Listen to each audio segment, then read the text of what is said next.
The unexpected letter that changed my life forever. Before we begin the story, make sure to subscribe to our channel and never miss more incredible stories every day.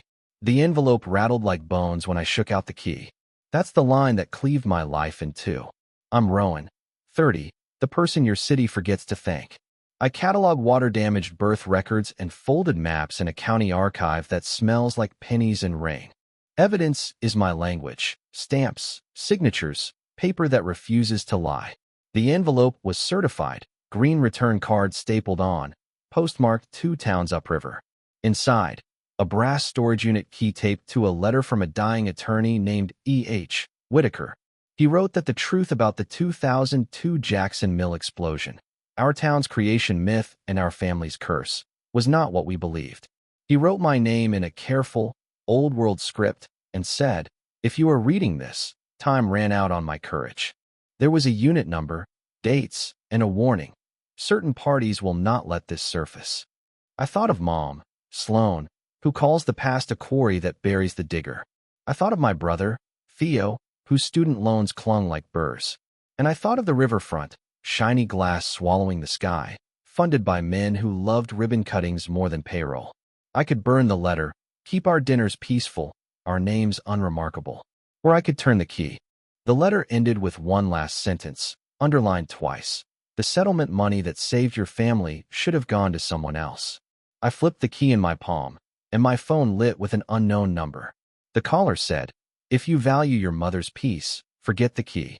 I hung up without speaking and steadied myself against the sink. The Jackson Mill explosion was the year I turned 7. We left flowers at the gate each April. The official story: a drunk foreman ignored a pressure alarm, 3 men died, and my father, gone long before the blast, wasn't part of it. We were lucky, the town said, because a hardship fund covered Mom's missed paychecks when the mill closed. Lucky meant we could keep the house with the buckled porch. Lucky meant Mom got her dental work done in installments while praying over bills. Lucky meant our last name wasn't on the front page like the foreman's. Growing up, I learned silence was our second mortgage. When I took the archivist job, Mom said, "At least you'll know where the skeletons are buried." Last month, I broke that rule. I asked, again, why she flinched whenever the riverfront developer, Councilman Reed, shook her hand at grocery store openings. "Don't dig up ghosts," she hissed, slamming a can of beans into the cart so hard the label split. "They'll dig back." She refused to explain. That was the fresh wound indexed in my chest. Now, Whitaker's letter told me the ghost had a file number. I texted Mrs. Alvarez, our retired postmaster who always knew which envelopes mattered. She called immediately. "Certified, you say?" Whitaker's firm closed after he got sick. He handled estate papers for the mill. I told her about the storage key. She exhaled. "Rowan, if this is what I think it is, others are already moving." I heard footsteps in my hallway, and the envelope slid under my door again. Someone had returned the letter I just locked inside my desk. I stared at the torn flap, a second envelope nested in the first. Inside was a photocopy of Whitaker's letter with 2 things circled in red pen: a notarization stamp from Riverbank Trust, closed since 2009, and the name C. Hallow, which meant nothing to me. The dates didn't align either. One memo referenced April 17, 2002, the day after the explosion, but a deposit slip in the margin said April 12. My archivist brain whispered chain of custody, and my sibling brain whispered run. I told myself the red pen was a prank until I noticed the ink pooling where the line doubled back, as if someone's hand shook while circling the lie. At work, I pulled the public index for Riverbank Trust's notaries and found the stamp number listed to a clerk who retired in 2005. My cursor hovered over the name. The system timed out like it, too, was nervous. I took a breath, printed the page, and folded it into my pocket. At lunch, Theo texted, "You still mad at Mom? Need to borrow $200 for tires." I sent him $50 and asked if he remembered a Halloween, he wrote. "You need sleep." On my walk home, I passed the Riverside groundbreakings plastered with Reed's face, his grin like a flag. Whitaker's letter said the settlement diverted to a hidden account. The envelopes suggested our address was a waypoint. I could throw all this in the blue bin and go back to humidity and maps.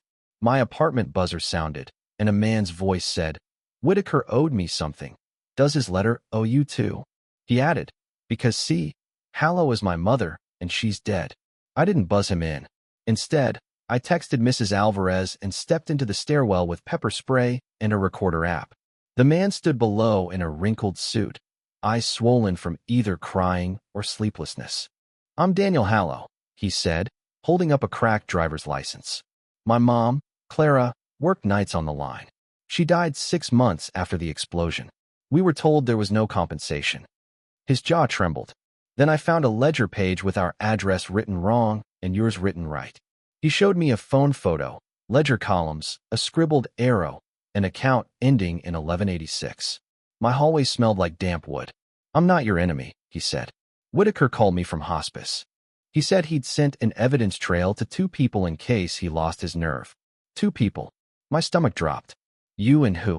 He swallowed. A councilman who promised to fix it if it stayed quiet. Reed. Of course. I told Daniel about the storage key. He let out a laugh that died halfway. He wanted us to work together before anyone else did. We agreed to meet at Riverlock Storage at dusk, when the office closed and the units hummed like sleeping animals. I texted Theo, dinner tomorrow? He sent a thumbs up and a money bag emoji that made me hate emojis. Before dusk, a second certified slip appeared in my mailbox. Notice of account activity, Riverbank Trust Archives, postmarked the same date as Whitaker's letter. The bank had been shuttered 16 years. When I arrived at the storage facility, a black SUV idled by Unit C-17 with its lights off. A woman stepped out and said, "If you open that door, you'll bury your mother." The woman was Sloan, my mother, winded from hurrying, fury propping her spine. You followed me? I asked. Mrs. Alvarez called me, she said, glaring at the retired postmaster, who had just stepped from her sedan with a thermos like a weapon. She thought I should have a say. Daniel approached cautiously. Mrs. McKay, he asked. My mom was Clara Hallow. I saw the name rip Sloane's face, a flinch she couldn't catch. I'm sorry for your loss, she said, voice stiff, grief preserved like a pressed leaf. But dredging up old pain helps no one. Daniel swallowed. Old pain still owes interest. I slid the key into the lock. Sloane grabbed my wrist. Rowan, please, she whispered. Your brother is drowning. We can't survive losing everything. I looked at Mrs. Alvarez, who nodded toward the door with a postmaster's practicality. Mail finds its destination, she said. Inside the unit, banker boxes stacked waist-high, a dented metal cabinet, a folding chair. On top of the chair sat a shoebox with a Polaroid of the mill gate taped to the lid. Whitaker's handwriting, start here. We pried the lid off. Inside, deposit slips, photocopied affidavits, and a cassette tape labeled April 15th, 02, night shift. The air tasted like cardboard and moisture. Sloane whispered, don't play that. I clicked my phone's recorder and pressed the little tape deck's play button. A man's voice crackled through. We were told to move the drums to quiet the inspectors. From the shadows behind us, a deeper voice said, turn that off or I'll confiscate evidence you don't understand. Councilman Reed stood in the doorway, smiling like a man at communion. Evening, Reed said, stepping inside, cologne cutting through dust. Mr. Whitaker used to be thorough. Shame his memory went before his ethics. He nodded at the boxes. These are privileged, and that unit is delinquent, so by ordinance. Mrs. Alvarez laughed. Ordinance my stamp, she said. This unit's paid through next month. Reed's smile thinned. Sloane stood between him and the evidence, chin set. We're leaving, she said. You have no jurisdiction. He looked past her to me. Rowan, isn't it? Archivist. Do you know how easily context gets lost? Imagine audio without chain of custody, papers without provenance. You'd embarrass yourself. He pivoted to Daniel. And you? Son, grief makes you credulous. My recorder app caught every word. I pulled a deposit slip from the shoebox. $35,000 credited to a trust 2 days before the explosion. Recipient line blank. Account ending 1186. Reed's gaze snagged on it. Mrs. Alvarez saw the flicker. He recognizes that number, she said coolly. Reed stepped closer, voice low. Rowan, your mother's roof, your brother's debts, your job. Every generous hand in this town traces back to someone like me. Don't be ungrateful. Sloane whispered, please, Rowan. Daniel said, it was ours. I folded the slip into my wallet. Tomorrow, we authenticate these. I said, aiming my fear into a plan. Bank stamp logs, notary registries, whoever's left. Reed touched the tape deck with 2 fingers, a benediction or a threat. You won't like what you find, he said. And neither will your family. Back home, someone had slid a note under my door. Your brother's car looks flammable after midnight. My phone buzzed with Theo's name, and a muffled sob tunneled through. I got followed, Theo whispered. Silver sedan, no plates. They know where I live. I kept my voice calm. Come over. He arrived with his backpack slung like a life vest. We ate toast standing up. He watched me sort papers. Tell me what's happening, he said finally. I told him about Whitaker, the unit, the deposit slips, the tape. He shook his head. Mom's going to implode. I showed him the 1186 account ending. Do you recognize it? He closed his eyes.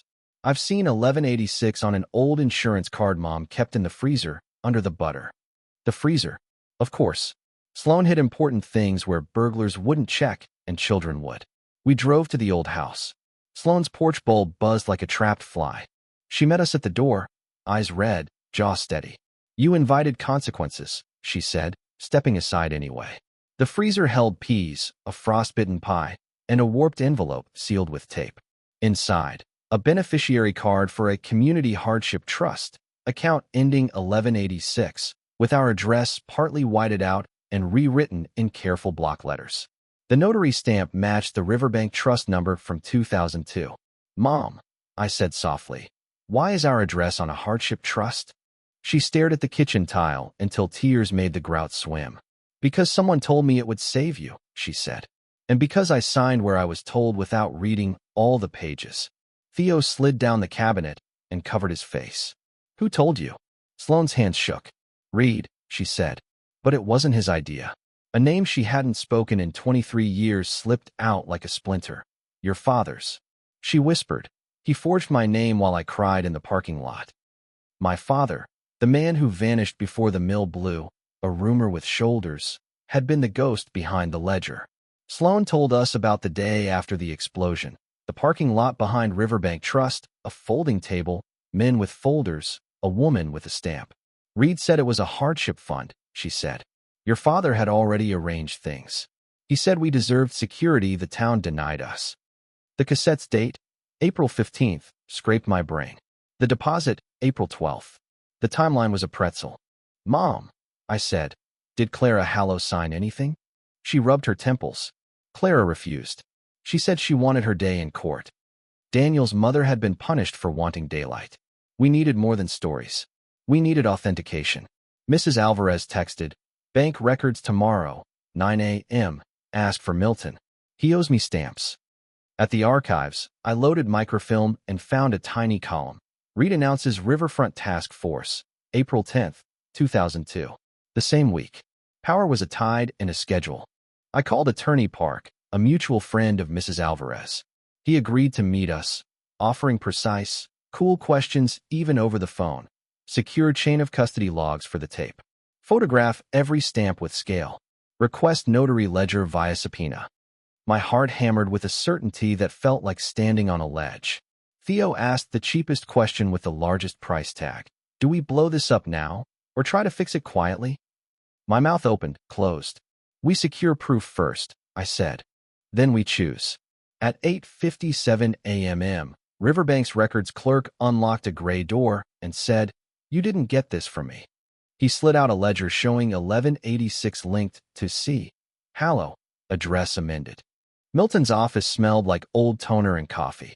He placed the ledger between us and tapped the amended note, an initial nearby that looked like a lowercase R with a spine. Notarial corrections require 2 initials, Park said, already in lawyer mode. I see one. Milton nodded.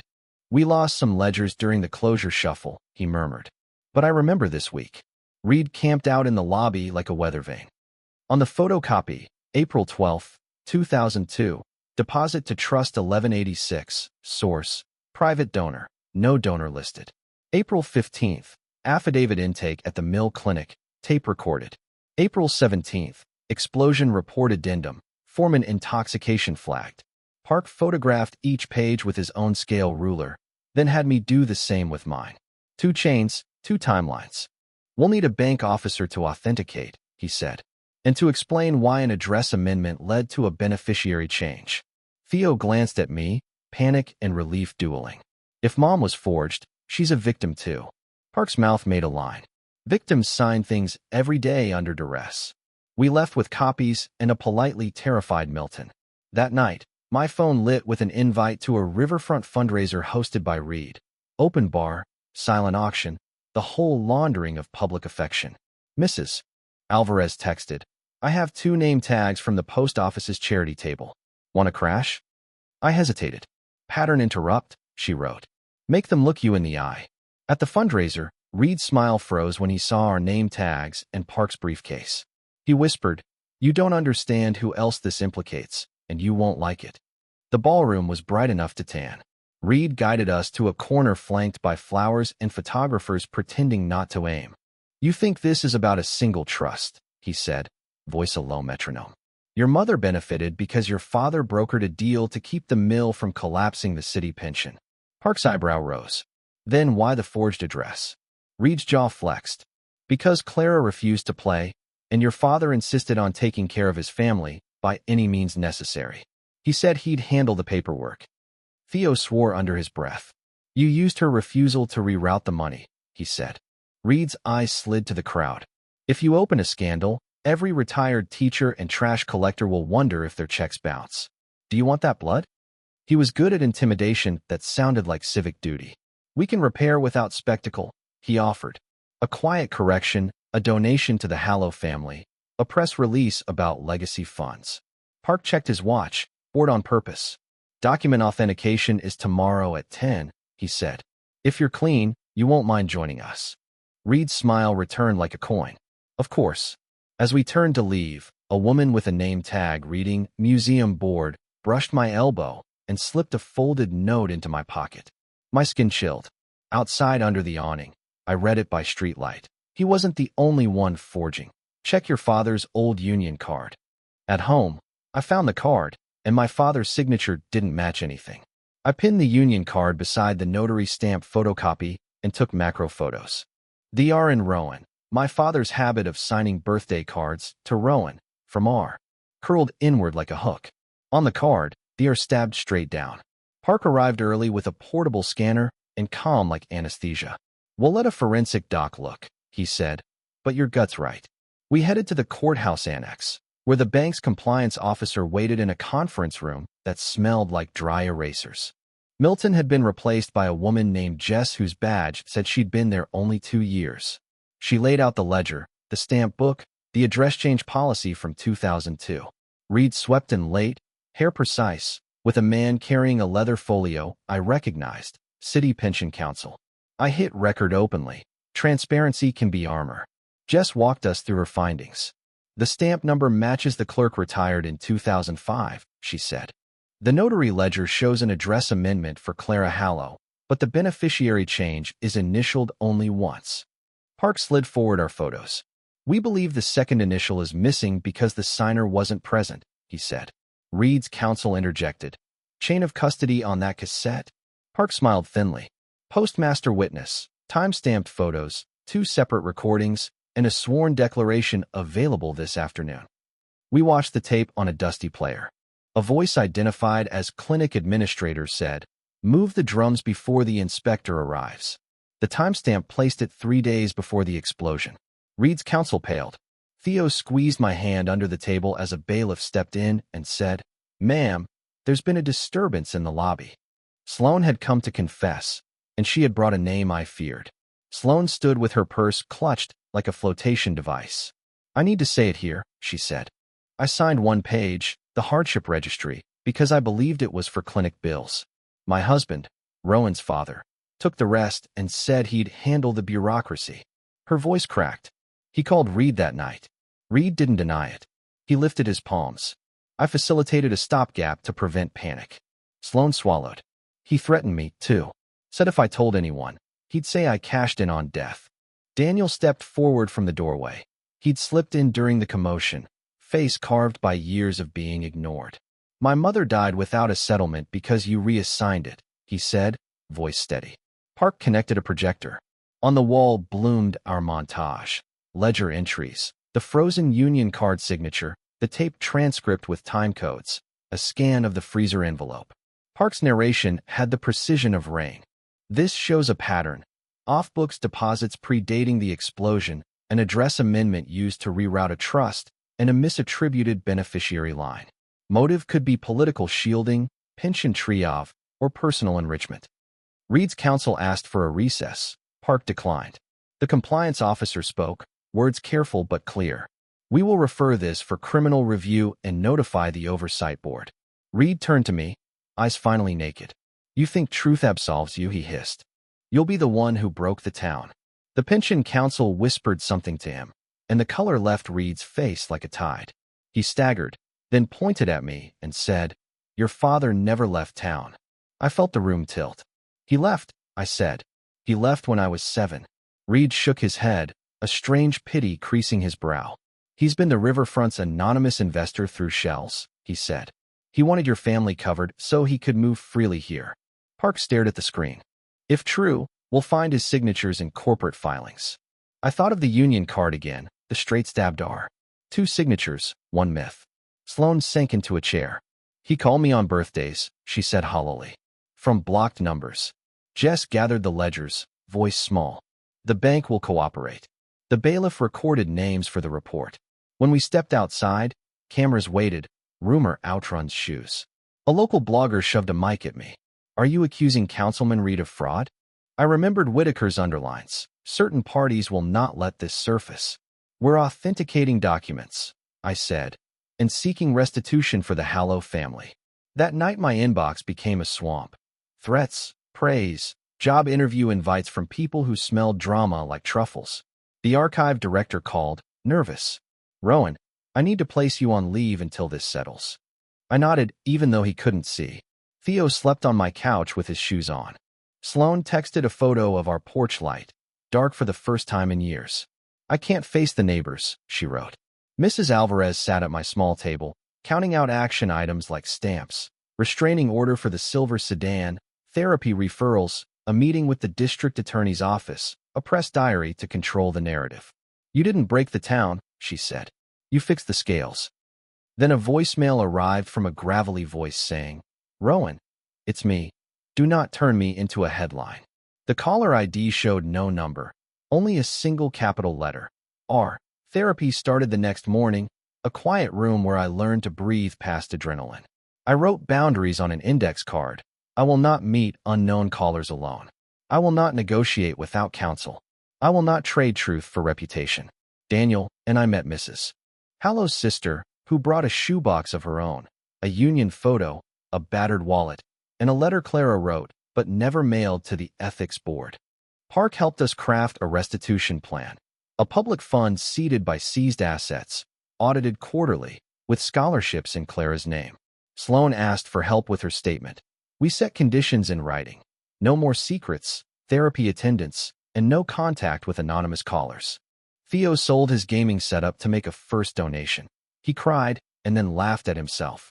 The district attorney's office opened an ethics review. Reed resigned from the task force, pending inquiry, a phrase like a wet towel. Riverfront investors issued cut-and-paste shock. The pension council began dodging calls. The anonymous are kept leaving voicemails, each more frantic. I did what I had to. You're my child. Don't let our name rot. Park traced one call to a payphone near the mill ruins, which felt like a bad joke written by the river. I went, but not alone. Park on one side, Mrs. Alvarez on the other, Daniel behind, Theo in the car with Sloane. We waited under a sky the color of receipts. A figure approached, cap low. He smelled like cigarette ash in winter. He lifted his head, and the hook curled or lived in his mouth when he said Rowan. I said nothing as steel doors behind us clanged and officers stepped out. They weren't there for him. They were there for us, to escort us to a safe room away from cameras. My father, leaner, older, a man preserved in the brine of his choices, sat across a metal table and tried to smile like a bargain. I covered you, he said first. I did what the city refused to do. I set the index card of boundaries on the table between us. You rerouted money meant for a widow, I said. You forged Mom. He shook his head like shaking off rain. Reed told me it was all one pot, he said. He said there'd be another fund. Daniel leaned forward, voice controlled. There wasn't. My father's eyes flicked to him. For once, he looked ashamed. Park placed a document on the table, a consent form for a sworn deposition, a restitution framework, a no-contact clause. If you want any future with your children, Park said, it begins with accountability. Sloane's hand trembled on my shoulder. I felt her try a new spine on. I inhaled the clean air of a room where the truth didn't have to shout. After, I walked to the river and watched the glossy buildings blink like sequins. The letter had changed my life by rearranging its load-bearing walls. I learned dignity is evidence plus boundaries. I learned love without accountability is a bribe. For anyone holding explosive mail, photograph everything, make copies, invite witnesses, and never go alone. If a lie raised your home, open the door carefully and start moving furniture into the sunlight.